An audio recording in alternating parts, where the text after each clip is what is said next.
Does riding a horse feel good for you? Lola, my pal's daughter, Lola Ramirez, is currently kneeling on all fours on the floor in a skimpy school uniform with her ass bucked high in the air. Meanwhile, I mount her from behind with my hands tugging on her twin tails while I thrust into her rapidly. Lola's father, on the other hand, is still playing poker in the room next to ours. Lola Ramirez's dad, Darren Ramirez, was a poker friend of mine. We often played poker together and got along quite well. Just a few days ago, Lola decided to call me Uncle Kyle because it sounded a little more familiar and affectionate than just Mr. Preston. Lola had only just turned 18, and she looked incredibly young for her age. She also had a curvaceous figure, a slim waist, and a voluptuous butt.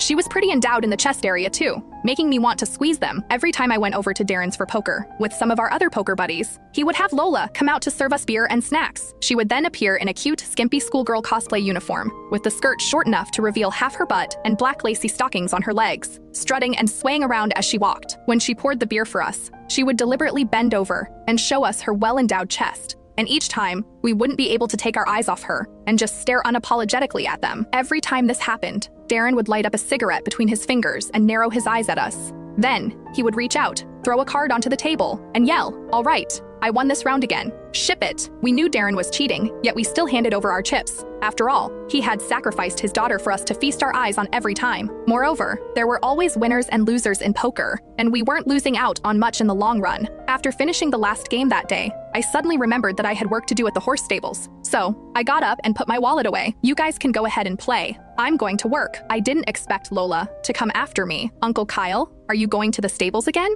Can you bring me along too? I want to learn how to ride a horse." Darren lit his cigarette and said, "Your Uncle Kyle is going to work. Are you just trying to create trouble for him or something?" I remembered it was breeding season, and my task that day was to help the mares. I smiled faintly and said, "It is fine, Darren. Lola can come along if she wants. Come on, Lola. Let me take you to the stables for some fun." And so, Lola happily followed me all the way to the stables. After reaching the stables, I brought over a handsome young stallion and began encouraging it to mount the mares, letting its front hooves rest on their backs. Lola stood to the side, watching with wide, surprised eyes. Then, the stallion began to thrust, pumping rhythmically into the mare over and over. Lola asked curiously, "What are the horses doing, Uncle Kyle?" I explained, "That is literally horse riding. The mare is being ridden by the stallion." Lola nodded thoughtfully and said, "The mare sure looks like she is enjoying it a lot." Soon, the breeding session was over. I then led the horses back to their stables. I turned to look at Lola and saw her reaching under her dress to scratch an itch there. It seemed as though the horses riding each other had somehow triggered a physical reaction within her. "Do you want to ride a horse, Lola?